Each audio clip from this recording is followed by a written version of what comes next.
les amis, j'espère que vous allez bien. Bienvenue sur ma chaîne YouTube pour ceux qui viennent pour la première fois. N'oubliez pas de vous abonner. Pour les autres, merci infiniment de me suivre depuis tout ce temps.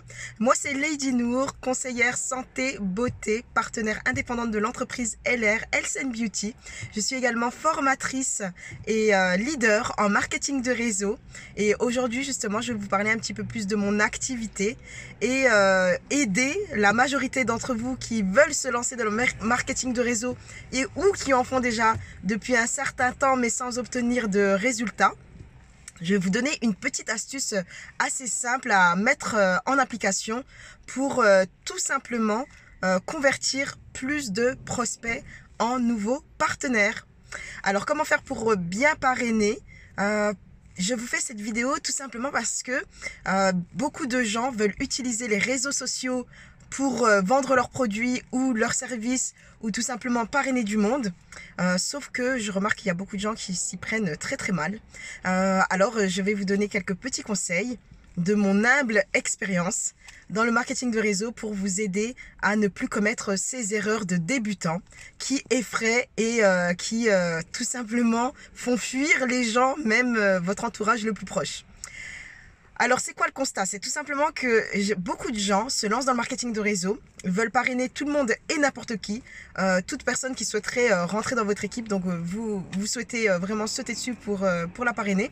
Alors, vous essayez de faire de la prospection de masse et vous ne vous y prenez pas forcément bien, puisque vous allez envoyer des messages copier-coller à une multitude de gens, même inconnus, qui se trouvent sur les réseaux sociaux. Soit que vous avez récupéré dans des groupes ou tout simplement en faisant des recherches par mots-clés sur Facebook, ou ça peut être sur LinkedIn ou même sur Instagram. Et bam, plusieurs fois par jour, vous envoyez une vingtaine, une trentaine, une cinquantaine de gens comme ça, le même message, le même bloc qui effraie tout simplement. Personnellement, moi, quand je reçois ce type de message, généralement je passe, je lis même pas, parce que le métier que nous développons, le marketing relationnel, comme son nom l'indique, c'est justement améliorer son rapport avec les humains, c'est de la relation, c'est créer des contacts réels avec les gens. Même si on utilise Internet et que c'est virtuel, il faut d'abord créer un lien de confiance avec les gens. Donc la première chose à faire, c'est vraiment de ne pas envoyer massivement des messages copier-coller. Il faut personnaliser, mais surtout vraiment vous intéresser. C'est le premier conseil que je devrais vous donner, c'est vous intéresser aux gens à qui vous envoyez ces messages, et il faut que ce soit sincère.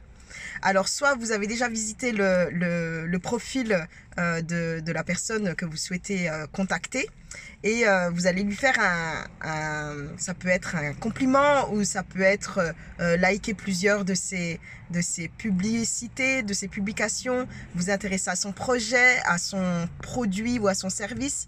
Et ça, c'est la première des choses. Et une fois que vous allez l'avoir en privé, vous savez vraiment par quoi vous allez commencer. La première des choses, eh bien, c'est de vous intéresser à la personne que vous contactez. Tout simplement en lui demandant comment elle va, en lui demandant comment ça se passe dans sa vie, pas de lui balancer comme ça un produit, ou de lui dire est-ce que tu es intéressé à gagner plus d'argent et puis vous envoyer un lien. Vous voyez ce que je veux dire? Certainement vous en avez déjà reçu vous-même. Qu'est-ce que ça vous a fait quand vous avez reçu ce type de message, surtout si ça vient d'une personne qui est proche de vous? Ou qu'est-ce que ça fait si vous recevez ce type de message quand il s'agit d'une personne que vous connaissez absolument pas? Personnellement, moi, ça me bloque un peu, et j'ai pas forcément envie de poursuivre la conversation ou de cliquer sur le lien ou quoi que ce soit. Donc, évitez ça. Vraiment, vous ne le faites plus jamais. Ce qu'il faut faire, donc vous allez d'abord, c'est en 4 points en fait. Vous allez d'abord vous poser des questions à la personne sur son quotidien, comment elle va, surtout en cette période de crise sanitaire planétaire. Demandez comment la personne va, parce que si elle n'est pas forcément à l'écoute de ce que vous allez lui envoyer, et puis là parce qu'elle est préoccupée par l'état d'un membre de sa famille ou d'un ami ou autre, ou même elle-même, si elle se sent pas très bien et que d'emblée vous lui parlez d'argent ou d'acheter un produit, vous comprenez bien que c'est pas le bon moment et que vous avez tout simplement grillé votre contact. Pour éviter ça, posez des questions sur comment vas-tu, ou comment allez-vous, comment se portent les membres de votre famille. Enfin, prenez des nouvelles, sincèrement, que ce soit une personne connue ou inconnue, mais commencez par ça. D'accord? Donc ça c'est le premier point. Intéressez-vous, on va appeler ce point-là family. Donc intéressez-vous à la personne en elle-même et à son entourage, surtout la famille proche, comment se porte la famille. Le deuxième point, posez des questions sur qu'est-ce que la personne fait actuellement. Est-ce qu'elle travaille ou est-ce qu'elle est à la recherche d'un travail? Est-ce que la crise l'a impacté au niveau de son activité? Est-ce que ça a changé des choses? Donc intéressez-vous beaucoup sur ça. On va appeler ce point-là occupation. Donc au niveau de l'activité professionnelle, savoir où en est votre prospect, ou ça peut être un membre de la famille, un ami que vous n'avez pas eu des nouvelles depuis longtemps, et là vous allez vraiment vous intéresser à sa situation professionnelle. D'accord? Peut-être que cette personne fait une formation actuellement et puis que ses horaires sont vraiment occupent toute sa journée, ou peut-être que c'est une personne qui est à la recherche d'un travail et votre opportunité va tomber à pic. Mais si vous ne posez pas la question, eh bien vous ne saurez pas et vous allez vous y prendre maladroitement et les gens vont se braquer et vous allez passer à côté de très très bons profils. Le troisième et avant-dernier point, des petites astuces que j'ai à vous communiquer pour parrainer plus facilement, convertir vos prospects, même les inconnus sur les réseaux, en prospects plus qualifiés ou même en futurs partenaires. On va appeler ce troisième point, excusez mon accent anglais, recreation. Donc la récréation, soit quels sont les hobbies de la personne avec qui vous discutez. Posez-lui cette question: est-ce qu'elle a l'habitude de partir en vacances? Est-ce que cette année elle a pu partir en vacances ou en week-end avec sa famille? Combien de fois? Est-ce que ça a été facile ou pas?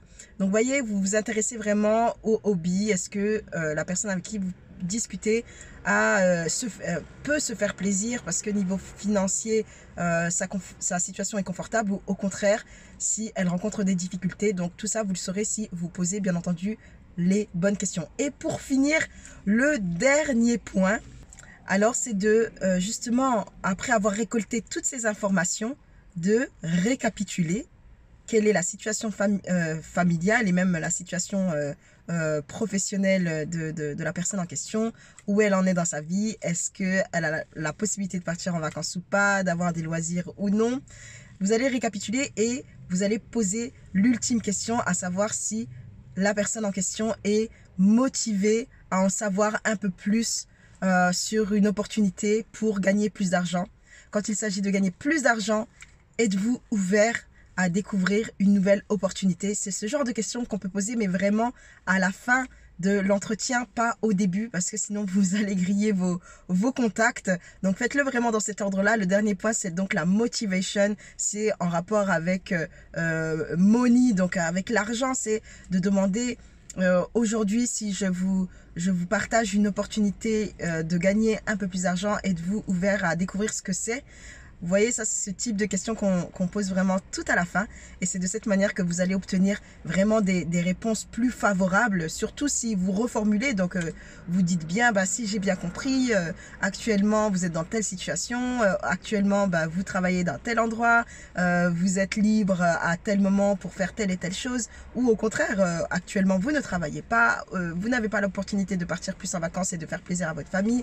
Je comprends que ça peut être une situation assez difficile, et puis ça tombe bien, puisque je voudrais savoir si vous êtes motivé à découvrir une nouvelle opportunité d'affaires qui vous permettra de gagner un peu plus d'argent en y consacrant 1 à 2 heures par jour sur internet, sur les réseaux sociaux. Il vous suffit d'avoir une connexion internet, un smartphone, et on peut commencer à travailler. Et là vous aurez beaucoup plus de réponses positives, puisque vous répondez à un besoin.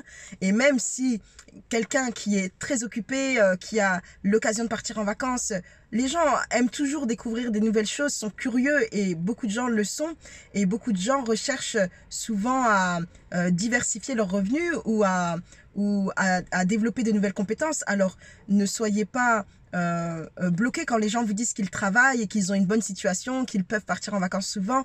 Vous pouvez quand même leur proposer votre opportunité, ne serait-ce que d'écouter ce que c'est, et ils pourront vous recommander d'autres gens. Ça, c'est vraiment un bonus, c'est de comprendre que même si le prospect que vous avez en face de vous n'est pas forcément intéressé par votre produit ou par votre service, certainement, il peut vous recommander à d'autres gens puisqu'il a un réseau peut-être plus large que le vôtre, vous comprenez? Et puis, pour finir, quelqu'un qui vous dit non sur le moment, peut-être que ce n'est pas le bon timing. Et ça, c'est ce qui fait la différence de ceux qui réussissent vraiment dans le marketing de réseau et ceux malheureusement qui abandonnent très vite. C'est qu'il faut comprendre que les noms ne sont pas des noms définitifs. Souvent, un nom cache un non, pas pour le moment. En fait, c'est soit c'est pas le bon moment parce que la personne vient de démarrer une nouvelle formation ou un nouveau travail, ou doit se réorganiser par rapport à la crise sanitaire, et puis c'est pas évident si on a des enfants à la maison et puis qu'on doit faire du télétravail en même temps. Vous comprenez, il faut bien s'adapter à chaque situation et bien écouter ce que les gens vous disent. Peut-être qu'ils vous disent non, pas pour le moment, peut-être plus tard ça pourrait m'intéresser. Donc vous devez conserver tous ces contacts dans votre liste et reprendre on va dire des nouvelles régulièrement.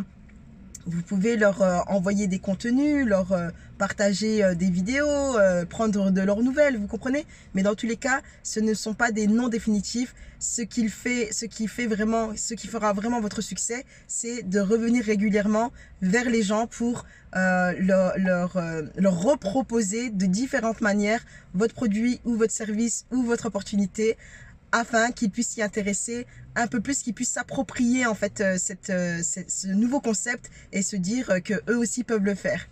Alors voici les 4 points, je vais vous les récapituler dans la description de la vidéo. Et je vous dis à bientôt pour de prochains conseils en marketing de réseau et bien d'autres sujets encore. Bonne journée à tous, prenez soin de vous et de ceux que vous aimez.